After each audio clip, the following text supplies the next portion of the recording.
Good evening, everybody. Welcome, one and all, to the first edition of the Gyan series for this year. It's a privilege to have speaker Mr. Harish Bijoor with us. Thank you, Harish. And he's driven all the way from Pondicherry to address this special session, and I believe he has to get back to Pondi after that. So it's a nice gesture on your part to make it here. I'll request Mr. Avi Rajan to welcome our speaker with the bouquet, please.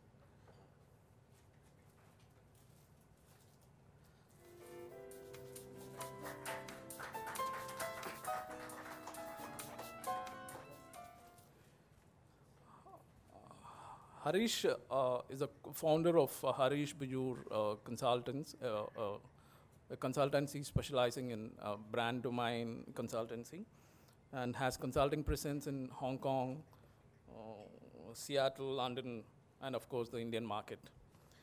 He has worked with Tata Coffee Limited, Brook Bond Lipton, right now which is Hindustan Lever. He's a member of the Coffee Board of India, which is under the Union Ministry of Commerce. He has authored books like Marketing Trends, Smart Insights into the world of Indian businesses. And he's also currently in a second book on core branding, and the book is titled Brand Innovation, A Fundamental Journey into Brand Think. I won't take much of your time, and I'll leave the floor to Harish. Enjoy the evening. Thank you.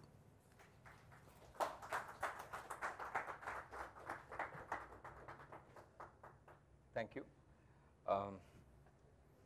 A pleasure being here in Chennai. It's a city where I worked in the past. And this hotel has particularly got memories for me because I used to live here for 6 long months on the top floor of this hotel when I was a management trainee with levers, and my office used to be in Mylapore. So I used to walk up and down there, and I have fond memories of this entire road, which is of course looking very different today. I'm going to be really talking to you this evening on innovation, and I'm going to be talking about the subject which is called Innovation is a Mindset. Do you have it?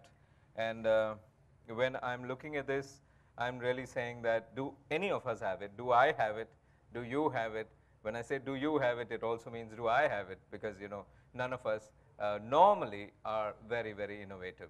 Because the tone and tenor of most life is to be standard, static, safe, and not innovative, okay? And that is what I'm going to challenge, and that is something that I'm going to speak about for the next several minutes. I won't tell you how many minutes because you'll get upset, but the AdClub has given me a set of minutes to speak, so I will limit myself within that. At the outset, I must request your permission to take my jacket off. It's very hot in Chennai, but it's a bad habit that whenever you go to speak at a venue, you tend to wear a jacket and go. And I must tell you that I'm very happy to see that nobody in this audience is wearing a tie, okay, which is my standard story. The corporate types normally land up with a tie. This is a standard story of mine which I'd like to share with you. Some of you have not heard it for sure. I grew up, my first 8 years I spent with Levers, grew up from being a management trainee upwards.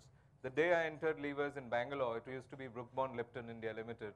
And I was told that as a management trainee, you had to come dressed in a tie. And rest of it you had to wear, but the tie is very, very important. So I landed up there, and I wasn't very used to it. The tie is a very, very difficult garment. You can't swallow, you can't eat the upma very well, you can't, it's a very strange garment, but we tend to wear it because it's said to be formal, it's said to be fashionable, it's said to make you look dignified, etc. I wore a tie in Levers for 8 long years because in those days, Levers stopped asking their managers to wear a tie 1 year after I left Levers, okay? And that is a disaster, so I missed the bus there. So 8 years I wore a tie at Levers, basically because as a management trainee I was told you don't wear a tie, you cannot enter the executive dining room. And most of us, those days I was all of 22 years old, and yes, I was young once upon a time. When you're young, when you work basically to have that 8-course lunch, that's why you work. And so I wore a tie for 8 long years. Next 8 years I spent with a company called Tata Tea Limited, and Tata Tea, Tata Coffee. Both the companies, the company was headquartered in Kolkata, and I landed up in Kolkata, and just then I had joined the company as a general manager marketing. And if you were a general manager marketing, that was the lowest rung which was eligible to enter the executive dining room at Tata Tea, okay, lowest rung, okay. I somehow made it, you know, just by the skin of my teeth.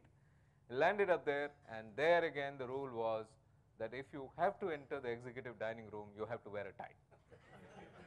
And so I was jammed into that. 8 more years I spent at Tata Tea and Kolkata.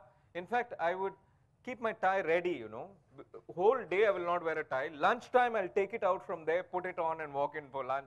After lunch, take it out, because that was the dictum. Next 2 years I headed up a telecom company, and it was in startup space, and I was shuttling between Mauritius and India, and you know, looking for funds and startup and stuff like that. This was a period you had to talk to bankers, and when you talk to bankers, you have to wear a tie. You don't wear a tie, they think you don't have anything in the upper story. You know, dressing sadly conveys a very wrong impression. People who tend to dress very nice are supposed to be intelligent, savvy, etc., etc. People who are casual are meant to be not important, sadly. So I wore for 2 more years, I wore a tie. Now you're calculating my age. 18 long years I wore a tie. In the 19th year, a very dear friend of mine invited me over to Jaipur to address a gathering of India's first CXO conference on the BPO industry, ITES, IT-enabled services industry. So I landed up there, and my subject was branding, how to brand the ITES segment. Landed up there, a very dear friend of mine was there. Many of you will remember his name, a guy called Devang Mehta, who died young. He headed up NASSCOM for a long time. Very jolly guy. Devang, you'd never catch Devang without a 3-piece suit and a tie. That is his thing, never mind where. This is Jaipur, 42 degrees centigrade. I landed up, 3-piece suit, tie. I'm also wearing a tie, I'm wearing a jacket. I look at Devang and I say, Devang, you look like a monkey. May his soul rest in peace. He died young, as many of you remember, in Australia. Now, he says, why? He says, you're wearing a tie, this is 42 degrees, I'm wearing a tie. Why should we suffer like this? So he says, I asked him, why do people wear ties? And he says, Harish, this is the day and age of the internet. If you have any question, never ever ask a human being the question. So I said, what? Go to the desktop. He took me to the media center, full panel. He was a very media savvy guy, Devang. Ask any question. He took me to a search engine called askjeeves.com. Anybody been there? Yeah, you ask all kinds of questions. Yeah. Oh, okay. So askjeeves.com. So ask any question, you'll get answers. So I asked a simple question, why do people wear ties? One simple stupid question, 2,60,000 answers. That's how the internet is. But I can't bore you with all, but the top answer made me stop wearing a tie. I'll tell you what it was. The top answer said, it seems everything in life has a meaning. Anything that we do in life has a meaning. The column which we put in front of our houses in the morning has a meaning, because it is meant to be put with rice powder, so that the small little ants and insects will come right through the day. They eat it up. By evening, column is gone, and nobody can stamp on it, but the insects have eaten it up, and it is a way of an Eastern concept of India saying, live and let live. We live, they live, and the small little blessings of those small little ants and insects will come to your house. Don't believe it if somebody says, if you put column, Lakshmi will walk in and all that. That's only incentivization of the housewife, okay? That's not it. This is meant to be the meaning.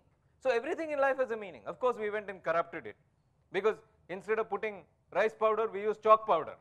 No aunties eating it. The other day I was in Mumbai, they put a floor sticker. Worse. So if you really look at it, we go corrupt. Everything in life has a meaning. Why do people wear ties? Everything in life has a meaning. It seems the ties started in the old days in Britain, when people sat down to eat a hearty meal. Before they ate a hearty meal, they took a big piece of cloth and tied it round their necks. Tied it round their necks. The tie is nothing but a bib. It is meant to ensure that food does not fall on your clothes. But we got fashionable. In the beginning it was white, then they made it checks, then they made it from broad to thin to thin to thin to thin, gave it a wedge at the bottom. A few years ago, it had become so thin that we thought it would go away. But then again, it's spreading out.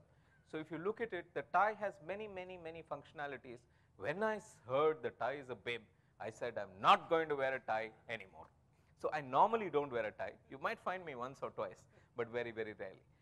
The second functionality of the tie is that after eating a hearty meal, you're meant to take that piece of cloth and wipe your mouth with it. But nobody does that, but still we wear it. So I seek your forgiveness for not wearing a tie. In any case, none of you is wearing a tie. Innovation is a mindset. That's what we're going to talk about. And I'm going to talk about this through stories, through marketing stories, because I think that's a great way of doing an evening session. Innovation, I do believe, is an attitude. You know, some cultures have it, some cultures don't have it. Actually, Indian culture is a very innovative culture. You know, we have this concept called jugaad. And in North India, if you use the word jugaad, everybody gets very, very excited. I'm sure we have a South Indian word for jugaad. I don't know if there is a Tamil word for jugaad, but I'm sure there'll be some word which really describes what jugaad is. It is local innovation which exists in some cultures. Indian culture at large has it, but then Indian entrepreneurships do not practice much of innovation, and that is a bit of a worry. If you look at it, some don't, some cultures have it, some don't. Let me start with an innovation story. And I'm going to start with Brazil, which is a story I've written in my book many times over. You see, innovation is something that happens when we want something different. Innovation happens when there's desperation in the market. Innovation happens when there's nothing else ahead of us. Innovation happens when we are pushed to the wall. We cannot do anything. And that's when innovation happens. I'm going to take you to Brazil and take you to a story of a product group called toilet paper. Okay? This is a very old toilet paper case study, comes out from Brazil. Brazil, the year is 1971. In 1971, Brazil has 62 companies making toilet paper. 62. In India, even today, we don't have 30 companies making toilet soap or in the branded category. Toilet papers, therefore, is a very involved category in Brazil. Why? Because, you know, we have been to Brazil many times, off and on. We see a lot of water there. But despite that, some marketing guy has gone to the Brazilian and told him, toilet paper is the best way to, you know, do what? And 96.3% of Brazilians used toilet paper in 1971. 96.3% of the country uses toilet paper. At that stage, somebody says that there's a big AGM of the, by the way, 62 companies have an industry body. Like you have Advertising Club Madras, they have BTPMA, Brazilian Toilet Paper Makers Association. And it has 600 members, all working within those 62 companies. All of them are sitting there, and there's a big raucous noise in the audience, and they say, do something, we are upset. President, there's a president of BTPMA, he's chairing the meeting, and they all tell him, do something. I said, he's asking what? He says, they say toilet paper consumption in Brazil is not going up at all. It is static. Static. Because 97.3% of Brazilians are using toilet paper. And everybody can use only a limited amount of toilet paper. 1 yard of toilet paper is used per consumption occasion. Now, how can you increase consumption? This is the dead end. This is when innovation comes in. So there's an innovation story here. The BTPMA chief says, hey, listen, we need to do something about it. All of us are advertising, marketing people. We know there are only two ways in which you can increase consumption of a product or volume of a product. One is by increasing the width of consumption of the product. You can't do that in Brazil because, yeah, it's saturated. Only a very small percentage aren't using it. The second way of increasing consumption is the depth of consumption of the product. If they're using 1 yard per consumption occasion, can you go to that Brazilian and say, sir, instead of using 1 yard today, can you use 1.2 yards, which means that consumption will go up by 20%. But do you think we can do that? Go to someone who's using 1 yard and say, can you use 1.2 yards? They will say, go to hell. BTPMA chief, however, said, there is an animal called a brand manager. Let's go and get a brand manager, because brand managers are innovative. Brand managers come with a different kind of a thinking. brand managers can create volumes and value for you. So they go hunting for a brand manager. They went to Kellogg, Wharton, MIT. But which 23-year-old young management graduate will want to join BTPMA? Imagine your own name on a visiting card, under it brand manager dash toilet paper. Nobody wanted to join. But one young maverick from Kellogg actually joined, and he became the brand maverick for BTPMA. He came before the gray-haired BTPMA chief, and the BTPMA chief told him, young man, I want you to increase toilet paper consumption for our industry. He said, yes, sir, that's my job. I want you to increase it by 20% in 3 years. He says, yes, sir, that's my job. The older person is getting excited. He asks, what do you want to do? And the young man says, at my management school at Kellogg, I've been taught, every step you take, every breath you take, market research your way. Now, many of us don't believe in market research, but market research is important because market research leads to innovation. So the guy says, the older person says, why do you want to market research? This is how most corporates react when somebody tells them market research. We know everything, because all corporates know everything. So we know everything. And the young man says, the older person says, the population of Brazil is X. An average Brazilian goes to the loo once in the morning on normal occasions, and he uses 1 yard of toilet paper, and therefore multiply the population of Brazil into 1 yard of toilet paper, multiply it into 364 or 365 days, and you have market research volume. The young man says, sir, that is quantitative data. I do not want quantitative data, I want qualitative data. Qualitative? Young man, what do you want to know? He says, I want to market research the toileting habits of Brazilians. Toileting habits? Can you imagine? I mean, I've done a lot of research in toothbrushing habits of human beings, etc., but toileting is difficult. So the older person says, young man, give me a questionnaire. We will get 600 questionnaires distributed. We'll ask people to write their toileting habits on a piece of paper. And young man, give me 60 questions. We'll get it answered. Young man says, no, sir, innovation does not happen on structured questionnaire basis. Innovation cannot happen like this, because when you give 60 questions, the top 3 questions are answered honestly, and the others are ina, mina, mina, mo. Others are all aspirational. If somebody comes and asks you, sir, how long do you sit on the potty? You'll say, 2 minutes. But no, an average Brazilian sits on the potty for 6 minutes. So how do you find it all out? So the young man says, older guy says, you don't want questionnaire, what do you want to do? He says, I want to understand toileting habits of Brazilians through the best way of holistic research, which is the observational method of study. Now, you dirty people, don't think what you're thinking. In your minds, he didn't do that. He did the next best thing. He went to 65 or 70 Brazilian homes, paid huge amount of reals, and got permission to put up a 16 camera in their bathrooms. It was a rough and dirty research. Very few people in India, I'm sure nobody would have given permission for this kind of thing. Any volunteers? No, no. Okay, but the point is, in Brazil, poor country, they allowed it, and the entire camera was linked to the light switch. Every time somebody went into the bathroom and switched on the light, the camera started recording the proceedings. And the moment they switched it off, it stopped. It was rough and dirty research. Mexican researchers went in, loaded the tape in the morning, unloaded the previous one, studied it, etc. First 3 months data that came out of this tape was junked. You know why? Because everybody was doing everything stylishly or in hiding behind newspapers, this, that, because they knew the camera was watching. But 3 months later, the data was rich in its pickings, because as some of us are married, all of us are married, many of us are married, will understand this. Only married people will understand this statement. When there is someone or something in the house for more than 3 months at a stretch, we tend to think that that someone or something does not exist at all. Okay. Now, the same thing happened to the cameras. The cameras People forgot the camera was there 3 months later, and they started doing what they do in the bathroom, bindas.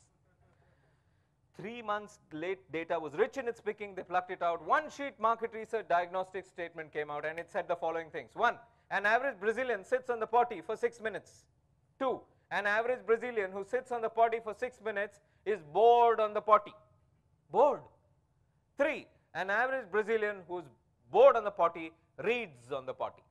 And 4, he uses 1 yard of toilet paper per consumption occasion. That we knew before. This data came to the young brand manager. No other brand manager would have got excited, but this guy was a very innovation-led brand manager. He said, God is in the details of market research. God is in the details. I want more. He went to the Mexican market research agency and he said, drill deep into the data. I want to know more. Sir, what do you want to know more? I want to know what they're reading. They went back and they found out that 83% of the people were reading the daily newspaper. They were not reading Karl Marx, they weren't reading Philip Kotler, they weren't reading anything else. Daily newspaper. 83%. Young man got even more excited. It was his eureka moment. He said, I want to know what they're reading in the newspaper. Now they had to pan into the newspaper, see which page. And they found out that 91% of the people, of the 83% of the people, were not reading editorials, serious. At the end of Brazilian newspapers, there were 6 pages of comic strips, and they were reading the comic strips. 91% of the 83%. Young man got very excited, and he said, why are they reading comics? So they went and asked them, why are you reading light reading material? They say, light reading for the light occasion. They came out of this data. The young man got a brilliant idea. He took toilet paper rolls and printed comic strips on the toilet paper rolls. He created a new product category called toilet paper with comic paper strips on it. He kept it there. 3 months more, they observed what was happening, and they found out, to their fascination, that people, instead of carrying the bulky newspaper now, they had left it there. They went and they were sitting on the throne, and from the left, from the roller, they take and read and read and read and read. At the end of reading, I don't have to describe to you what they did with it. But the point is, consumption of toilet paper, which was 1 yard, went up to 4.2 yards in this exercise. This was a brilliant idea the guy got, and they rolled it out in Brazil, they rolled it out in Mexico, they rolled it out in Costa Rica, in Colombia, you find it in Germany now. And guess what? Toilet paper consumption went by 265% up, whereas they wanted only 20% increase. This is innovation, guys. And I think that innovation, it comes from basically some things: a belief in market research, a belief is in the fact that God is in the details, and a belief in chasing the dream of creating something when you're against a wall.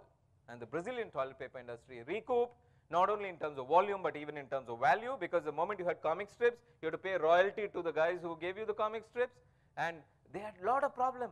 The first lot they made, sent into the market, they had in the paper you read something called black bottoms, because the black ink from the comic strip was leaking, okay, and you can imagine what it cost. But later they got into better ink and better quality, and today, in the old days, people would shop for toilet paper in big kattas of 160 or 120 toilet paper rolls. Today, no. The Hazif is walking, or the man is walking in the aisle, he's picking up, I have a 13-year-old son in the house, or the latest Phantom has come. I have a 16-year-old daughter, there is star romance, let me put it. You know what? It's become a reading material, and that is what's called innovation. Having said that, I'm going to jump and go further. Of course, I keep saying only to Indian audiences when I talk, if we did this in India, this would not work. Because an average Indian would go and sit on the potty, take it out from the roller, read, then re-roll it and keep it for his wife to read it. We are very, very value conscious, unlike these Westerners who are not value conscious. Okay, so some cultures have it, some don't, and we have the innovation story. Incidentally, India is the capital of innovation and entrepreneurship. If you ask me, we are the capital of entrepreneurship. 48.8 million SMEs in India, small and medium enterprises, 48.8 million. What a big number it is. That means everybody, and the average size of an SME is 8 people, 8 people. So, if you can imagine, we are a nation of entrepreneurs. Capital of SME is Gujarat, 19.3%. Second after that, Tamil Nadu, okay, just around 19.1% if you look at entrepreneurships. So, I think if you look at it, we are a nation of entrepreneurs. A nation of shopkeepers, 14.6 million shopkeepers in our life. How many of you are related to some shopkeeper or the other? Put up your hands. Related, some way or the other, distant, something. You yourself are a mega one. Okay, thank you. A nation of shopkeepers all around us, 14.6 million, which means 14.6 million shopkeepers, with each shopkeeper has a family size of 5.5 people in their house. So 14.6 million into 5.5, that many million people are direct retail families. And then there are indirect retail families, huge. We are a nation of growers, large number of agriculturists, a nation of manufacturers, a nation of service providers. We are a nation of entrepreneurs at large, and a nation that believes in jugaad at large. Innovation and reinvention. You know, two must-have facets of entrepreneurship. If you are an entrepreneur, all of us are, because at every age we are entrepreneurs in some way or the other. These are two things, innovation and reinvention, very important. Reinventing can touch every aspect of business. When you are against a wall, when you are pushed against a wall, only reinventing can take you ahead. It can touch every vertical of industry, whichever industry you are in. I mean, you could be in the services, you could be in manufacturing, you could be in agriculture, you could be in any industry you are touched. Can touch businesses big and small alike. A small Momo seller can create innovation which can do wonders. I mean, there is a potato chip fellow who used to fry potatoes, okay, and outside my house, somewhere in my old locality where I used to stay about 20 years ago.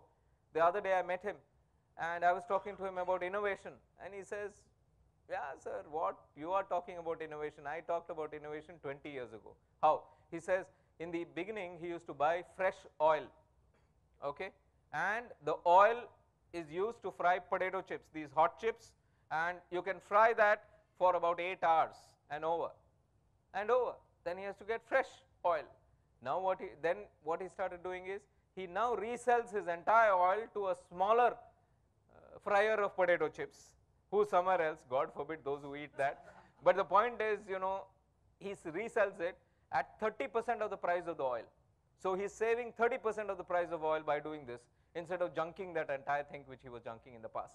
So innovation, small, big, can touch every part of our business. Can touch equally the lives of real people, rich and poor, never mind where we are, I think we are touched by innovation. And there are 91 models of reinventing that I have isolated myself. And out of the 91 models, I'm going to talk to you about 4 or 5 models. That's all that's important by the time we come to the cutoff time of this session. There must be lots more. If I have isolated 91, there must be 5,000, because there are so many people isolating innovation models in the world. Let me touch some of them. Some reinventing examples from our lives. The first one is the market. Half of us are in the market, and half the time we tend to say that, hey, listen, the market is a constricting element for me. I cannot go anywhere. This is the size of the market. And most of us tend to say there is, you know, there are 3 types of the market. One is called the top of the pyramid market. One is called the middle of the pyramid market. One is called the near bottom end of the market, and the other is the rustic bottom end of the market. Take it from me, most of us work in this market, top of the market. Some of us are working here. Very few are working here and here. So that's an opportunity. If you really look at it, that opportunity is a big one. This opportunity is what the World Bank calls the next 5 billion opportunity. In the world, there are 7 billion people. 7 billion people. The 7 billionth human being was born last November. And I think in Philippines, of course, UP also claimed one child was born there, but I think the Philippines one was correct. So I don't know how to peg that. I mean, who's right, who's wrong. But 7 billion human beings on earth, and we are growing with passion. Passion is the word. The next 5 billion, top 2 billion people are the opportunity which sits largely here. Top 2 billion. Most of you and I work in this space. The next 5 billion sits in this part of the market. Nobody is bothered about this part of the market.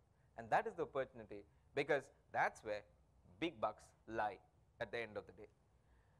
The first 2 billion and the next 5 billion. I think that is one way of looking at, if I'm stuck in the top end of the market, hey listen, Forget it, let me invent something for the bottom end of the market. Look at a company like Tata. The Tata operates at the top end of the market of 2 billion people and operates for about 1 million people right at the top with a car called Jaguar Land Rover, right at the top.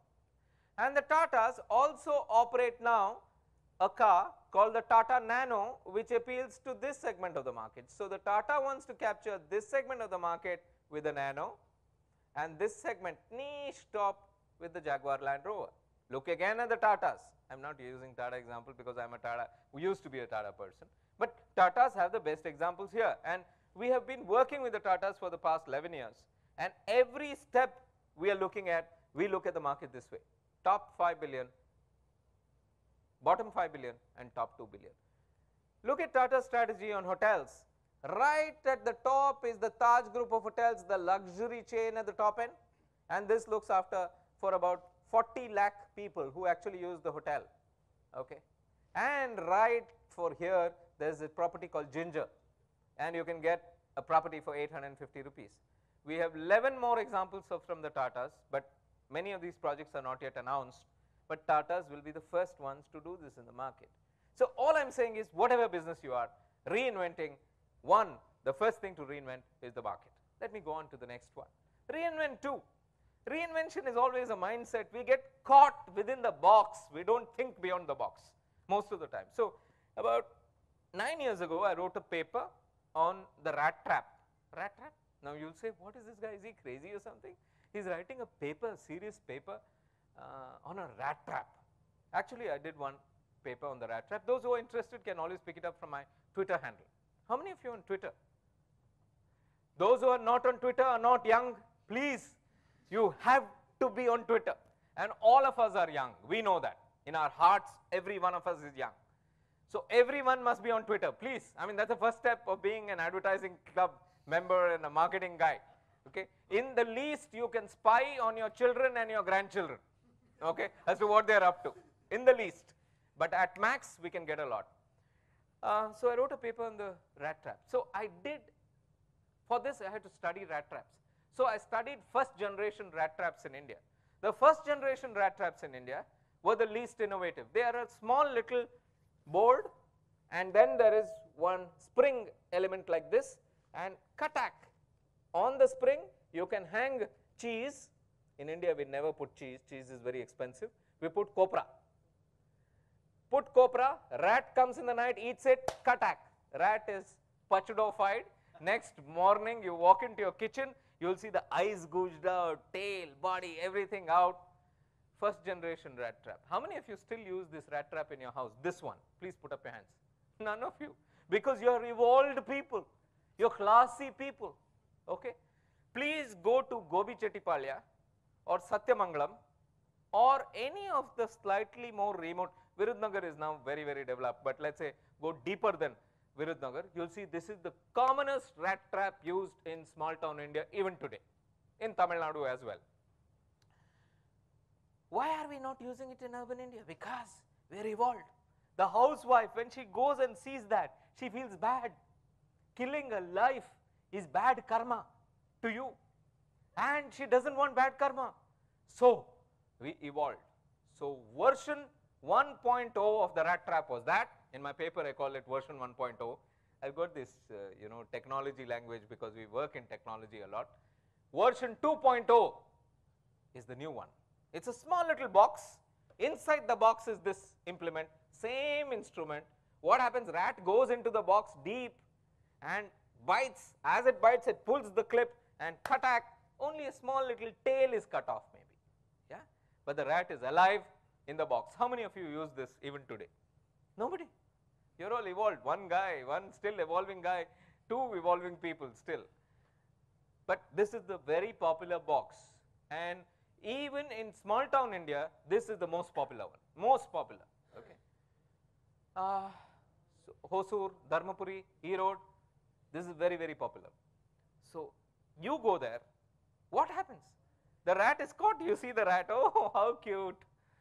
And you call Shantabai, and Shantabai is given the task of taking that box, filling a bucket with water, dipping the box into it till the bubbles stop, and then Shantabai has to carry the rat and throw it out. You know why? Because if you leave the rat somewhere, it will come back to your house. So what do? You outsource bad karma to Shantabai, your servant. Okay? So that is outsourced to her, and then she gets it. But the location of crime still remains within your house. Please note. And therefore, in comes the innovator with the mindset. Of course, there are sticky pads where the rat gets stuck, which is even more cruel. You don't know, poor thing, what do you do? Same thing, it gets outsourced to Shantabai. Version 4.0 of the rat trap is innovation, guys. Think outside the box. Literally the box. Think outside the box. What am I talking about? The new rat trap is not even a trap. It is a small little white tablet. It's a dehydrating tablet which you keep around in your floor.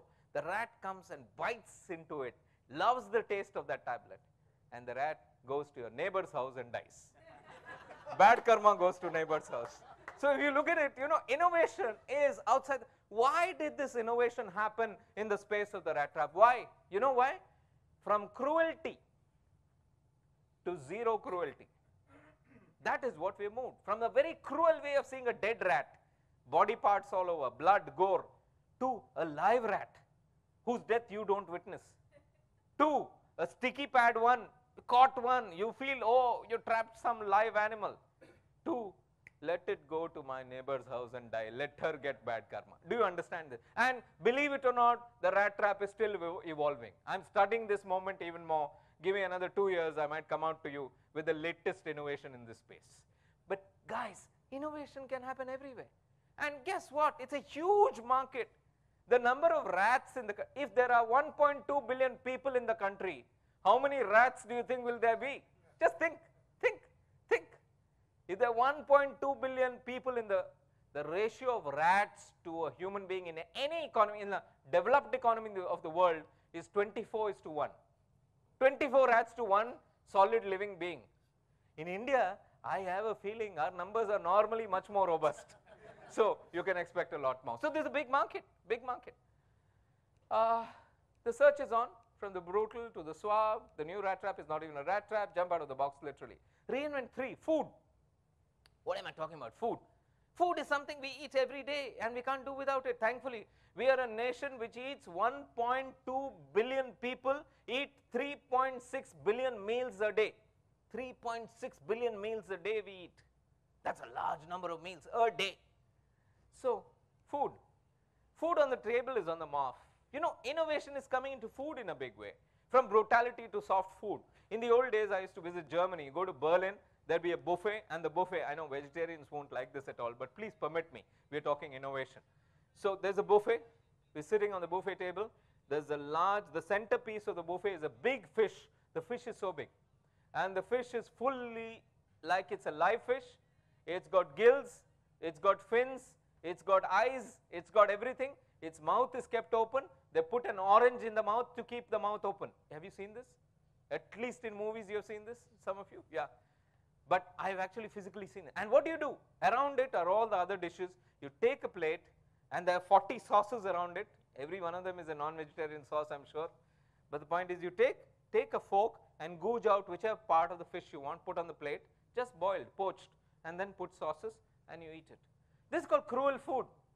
Imagine 100% vegetarian going to this kind of a thing and seeing this happen. You'll feel very horrible, right? Germany, a very cruel country. Question mark, yes? Yes? When I speak in Germany, I never speak like this. I can't. They'll start crying. Some start crying, you know, because when they witness their old cruelty. A very cruel country is morphed. My latest trip to Germany, fish has gone from the center table, same hotel. I stay at that Marriott all the time, and I've been staying there for the last 18 years, I think. Fish has gone.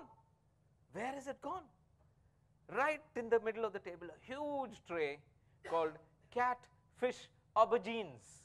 One placard, catfish aubergines. Aubergines means brinjals. Catfish aubergines, everything there looks like a brinjal. Small little dumplings with a brinjal stalk, colored purple, green stalk. I'm about to look at it, take it. It's actually that same old fish. They've taken the flesh out, made it into small little lumps, colored it purple, put a stalk, brinjal stalk on it, and you are meant to eat politely. Eat, kill something and eat, but eat that politely. Do you understand what I'm saying? Even a cruel economy has, and this is innovation, catfish aubergines, and this innovation goes on. From catfish aubergines, it goes to flambe foods with drama, foods which are prepared in front of you. Suddenly, Turkish ice cream. How is Turkish ice cream dished out? Turkish ice cream, you know, if you go to any country in Southeast Asia, you'll find Turkish ice cream. Thailand, if you go on the streets, there's a fellow wearing a Turkish cap, ice cream, and he does drama. He's just taking out with a stick. He is able to juggle with the ice cream, and he teases you with it. He asks you to pick up the cone. You go to reach the cone, then he lifts it up, and then he teases you fully, makes everybody around you laugh at you, and gives you the ice cream. And that ice cream is possibly sold to you at 200 baht per ice cream, whereas the actual 200 baht is 400 Indian rupees today, whereas the actual value of that ice cream is 20 baht. The 20 baht, 40 rupee ice cream, he's selling at 400 because of drama of food.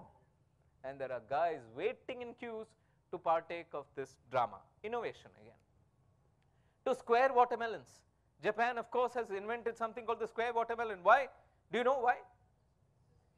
Space, storage, absolutely right. You know, they said a 6-ton lorry, a 9-ton lorry can carry only 6 tons of watermelons. Why? Because they're round, and between 2 watermelons there are holes, gaps. They said, God is cruel. Let's make a square watermelon. Logistics improvement will happen. They created a square watermelon. Today a 9-ton lorry carries 9 tons of watermelon. In the hotel you're staying, you'll see square cuts of watermelon. It looks nice also. It looks like sandwich bread. The onsen. Again Japan. Coffee. Coffee has climbed the value chain from, what do we know about coffee? We drink filter coffee. 100% pure filter coffee. Besh, romba besh. You know, it's the best coffee, 100%. From 100%, we put chicory in filter coffee. That's value add. From that, we made instant coffee, brew. From that, we made 100% pure instant coffee, Nescafe. From that, we made maybe decoction, coffee decoction. From that, we made coffee, liquid coffee, which we serve at cafes. Highest value you get in coffee is in liquid coffees which you sell at cafes and vending machines. But these guys have gone beyond. They've climbed one step further. Come to an onsen. Onsen is a spa. Huge coffee cups, huge body-size coffee cups. Now, there are single size and double size also. There can be 2 people getting into it also. Americans, of course, only 1 person gets into it. If you look at it, 2 huge thing, coffee. Hot, not very hot, not like we drink, we'll get finished. Mild coffee. You get it. I've actually gone in a coffee onsen. And guess what? How much they charge you for that? Equivalent of 26,000 Indian rupees for 2 hours of soaking in that. 26,000. Because you have to pay for the coffee also. And you can choose. Do you want high-grown Arabicas? Do you want mountain fresh from Kilimanjaro? What nonsense. You're bathing, man. You're bathing. But look at the value that they generate. Guess what, guys? Japan is a hyper-developed economy. I categorize economies as hyper-developed, right at the top, Japan, aggressively developed. Developed economies, the US, Germany, Chicago, you know, Canada, etc. And then developing economies, Brazil, India, China, Russia. And then submerged economies, South Africa. Guess what? In South Africa, people don't have food to eat. But in the hyper-developed economy, they have beverage to bathe in. Literally, you know what I mean? So the onsen, the coffee to bathe in, is possibly a great way to look at it. Fast food to slow food. Again, this is another revolution. I stopped by at a place called near Brighton, between London and Brighton, very close to Brighton. Slow food restaurant. Slow food. I've seen all the McDonald's, the KFCs, fast food, quick turnover, QSRs, quick serve restaurants. That's the terminology, right? QSRs. Here, slow food, and that is slow is written, slow food restaurant. You know what I mean? You creative advertising guys would have come up with a slow food restaurant. And there's a picture of a tortoise, and there's no, walk in there.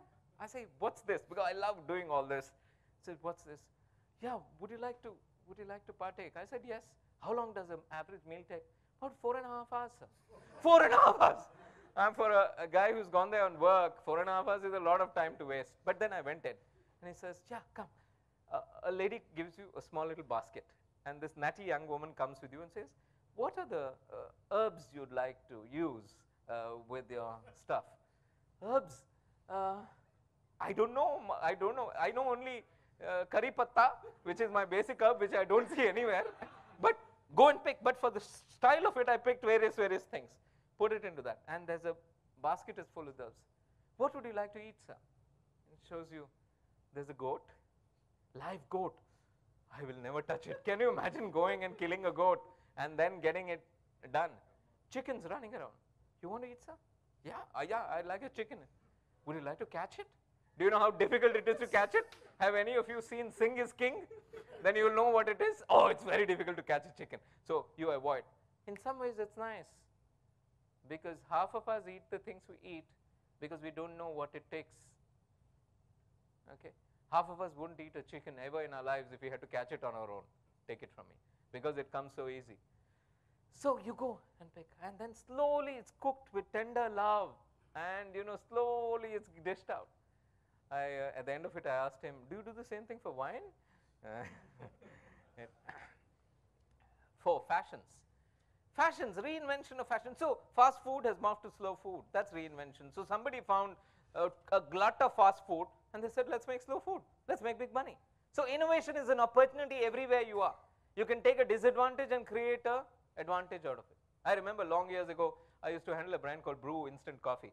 We had a problem with that Brew Instant. Brew Instant was fine instant coffee, powdered instant coffee. It wasn't granulated those days. We didn't have the granulation technology. Granulation technology, it would have costed us 2 crores more, which we didn't have at that point of time to spend.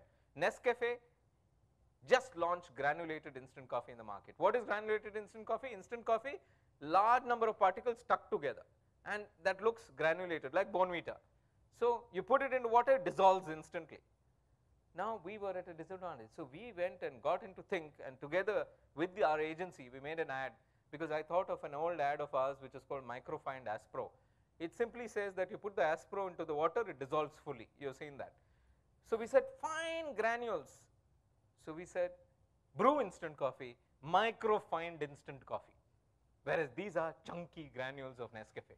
And we got away with it. We turned a disadvantage to an advantage. So half the time, innovation is thinking differently, creating something different. Let's talk about fashion. Question, what's new in fashion? Come on, yeah. All you Chennaites, tell me what's new in fashion in Chennai. And let me also keep a track on time. How long do I go on? What time do we close? It's 7:49. 8 o'clock? Yeah, perfect. Visual merchandise? No, in human beings fashion. How do people dress? What's fashionable? What's the in thing? Young, oh, colored pants, those red pants with yellow shirts and the vests. Anything else? Denims. Oh, denim's gone now. Belts. Oh, psychedelic colors, that kind of thing. Yeah. Stuff like that. That's the fashion around here. Showing a little bit of what's inside, outside. That's not come to Chennai as yet? Showing a little bit of what's worn inside, outside. Little more also? Okay. Happens. I give you an idea of fashion in Japan. Okay. What's next? Any guesses? Any scenario plans? Here's the latest from Tokyo and Osaka. Okay. Some of you have seen this maybe.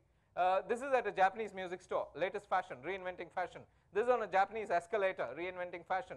This is at a Japanese mall, reinventing fashion. This is at a Japanese supermarket. This is at an undisclosed location in Japan. Guys, don't get excited. All these are printed skirts. They're printed skirts. They're not see-through skirts. I'm sorry to say this. Do you understand that this is innovation, man? And in Japan, they think this is a great thing to do. Can you imagine the creativity they've used in all this? And they've texted it. If the skirt is large size, they've purposely used a visual which is slightly different. Whereas if the skirt is of a smaller size, they've used a different visual. And that's fashion, and this is a rage on Japanese streets today. Okay, let's move on. Reinvent 5, concepts. We need to reinvent concepts all the while. From disposable income, in the old days we used to say disposable income. Now nobody's bothered about disposable income. It's about disposable time. Disposable time. Most of us don't have time. Time is the commodity we don't have. Money we possibly have. So that's another. And the last one, which I will cover maybe, because I want to cover within the time, reinvent 6 is promotions. Now this is the promotion, the Milwaukee cockroach. In Milwaukee, in the United States of America, there is a cockroach repellent company, like HIT, you know that canister with you spray and aim at a cockroach and you kill it, HIT. Now they had a challenge, their volumes weren't growing, and the CFC issue was looming large in that country, and their volumes weren't growing. So the company had a problem. So the company thought of an innovative promotion. It went to the local Milwaukee Times, the daily newspaper, and it took a full page ad in the Milwaukee Times, and it said, "Dear people from Milwaukee, we are running a promotion for this brand," and the brand is clearly shown. "We have caught hold of 3 healthy American cockroaches." Everything in the US is healthy. 3 healthy American cockroaches. We have stunned them, and we have turned their bellies, and today technology is available, we have barcoded them. And once they've come alive, we have let them loose in the drainage system of Milwaukee. And they're out there. Anybody who catches one of these barcoded cockroaches will get $50,000 US price. So $150,000 US is in the drain. Next morning, and they're also told you cannot kill a cockroach squashed. It has to be with some spray or the other. And they also like to use something like a spray. There was a rush at the stores. The entire quantum of stock of this company was sold out from Milwaukee. They had to bring it in. They had to stall the program and extend the program by another 7 days, bring in more stocks. They had sales increase of 1,600%, 1600%. Their normal sales increase month on month used to be 2%, 1,600%. And housewives, when they sent away all the people, were like, it was like a gold rush. They'd take this and go around hunting together. Executives like you and I, in our jacket pockets, we'd have one. When you go to the loo, take it out and try and catch. Out of them, 2 cockroaches were caught alive, and $100,000 was spent at the cost of 1,600% sales increase. There's innovation. So somebody thinks wild, and wild thinking always causes for prosperity of all, except the cockroach. Milwaukee was a wipeout. You can imagine what happened there. Reinvent 7, finance. Okay, I'm going to skip this because I don't have time. Reinvent 8, technology. The elevator level switches on the outside instead of the inside. You know, in lifts, normally you have switches on the inside. People get in and then decide which floor to go. The latest in the United States is on the outside. They press outside, and the computer calculates from outside who's going to which floor. And the lift, elevator, spends that much less energy, and it immediately calculates big data. This is big data calculation at the back end. And what a simple thing to do. Put it on the outside. Why should people decide after they come in? Let them decide outside which floor they're going to. So about 42 floors are outside. 6 people are going to the 16th floor. 1 person is going to the 42nd floor. Let that Charlie wait. I mean, you know, otherwise you're going to take the lift up. So people will be sorted accordingly. And talk about it. Any innovation that you do, you must talk about it. And this possibly is the last example I'll give you of the Taj non-moist mirrors. We work with a hotel group in this country, and the hotel group has a challenge, let's say. And the challenge is simply this. All of us have lived in hotel rooms. Well, what happens when you go and have a bath? Do you have any of you bathed in a hotel bathroom? Yes or no? Those who don't say no, it's shady. Okay. We are hygiene conscious people, this part of the country. Non-moist. What happens when you bathe? The bathroom mirror fogs completely. This was a problem. So the hotel chain said, we have to do something. They went to Tokyo, they bought a piece of technology from there. Simple technology. Mirror is there. You put light bulbs behind the mirror. And if you put light bulbs behind the mirror will not fog. Problem solved. They installed it only in the club floor. Problem solved. And then, when the guest left, every time they asked, "Sir, did you see anything interesting in our bathrooms?" Huh? Not a single person noticed that the mirrors were not fogging. They called us in. Said, "We have a problem." I said, "What's the problem?" "People aren't appreciative. We spent so much money on this. People aren't appreciative of it." I said, "So what? I mean, it's good stuff. We must always do things and not expect returns from it. but corporates aren't that kind of animals. They don't believe in that kind of thing. That's only a different philosophy of ours. So they say, do something. So we went into thinking. Then I thought, let's take the same system. I called their hotel engineer and I said, let's reduce it. I said, let's measure the height of people who stay in your hotel. This was the Mumbai hotel and most foreigners used to stay there. We know their height and we took their height from the face to here and we took a square little patch behind and only that much, one square patch we put the light bulbs under. And then we tested it. When you bathe, only that portion is open for you. So your face can be seen clearly and 99+% of people said, wow, what improvement, what innovation. Same thing was being done. But and if you want to see any other body part, you have to use a cloth and wipe it up. Okay. Disadvantage marketing, well, let me skip that. That's not important. iGen and digital innovation. I mean, I think this is the day and age of digital. We are really going digitally berserk. That's why I'm surprised all of you are not on Twitter. How many are not on Twitter? Please put up your hands. Not on Twitter. Sir, all of you, my request, please get onto Twitter. Please get onto Twitter. You have to be there. iGen and digital innovation. Because, being on Facebook and Twitter today is lowest common denominator. If you're not there, you're missing a large part of action which is happening in digital space. And all of us are marketeers, and advertisers and marketers cannot be outside of this digital space. If you look at it, this digital innovation, there's a generation called the iGen today. iGen, in my book, I call them the impatient generation. It's not internet, impatient generation. How many of you people in this room are impatient? Yeah, some of you? Yeah, okay. I'll tell you an impatient story. I have a son, 14-year-old son. He went to school, he stood for an election of the sports secretary. So he came back home and accidentally I happened to be there that evening and I looked at him, he looked very depressed and I said, what happened? I said, it's okay if you lost, it's okay. He said, Appa, I have not lost. He calls me Appa. He says, and 14-year-olds, you know how they talk to their parents. Appa, I haven't lost. He's very irritated. I said, what happened? Election happened this morning, results are not out. I said, okay, be patient. He says, results are coming after 4 days. Now I was also getting impatient. Why should it take 4 days? But being an older guy, I sat him down and I said, son, you have to be patient. I sat him down, gave him 20-minute Gyan series. Sat him down, gave him 20-minute Gyan on patience. I talked to him about Swami Vivekananda and what Vivekananda ji had to say about patience. My son of 14 years old does not emote with Swami Vivekananda. He comes from a generation which would rather emote with Swami Nityananda. You understand that? If you look at it, then I sat him down and I spoke to him about Mahatma Gandhi, what Gandhiji had to say about patience. My icon in life is Gandhiji, okay? What Mahatma Gandhiji had to say. But he's so disconnected from Gandhiji. Gandhiji is someone he reads only in the books. The only Gandhi he knows about is Rahul Gandhi. And Rahul Gandhi is also about 5 years younger than his father. So that's not too much gap. So he's also older generation for him.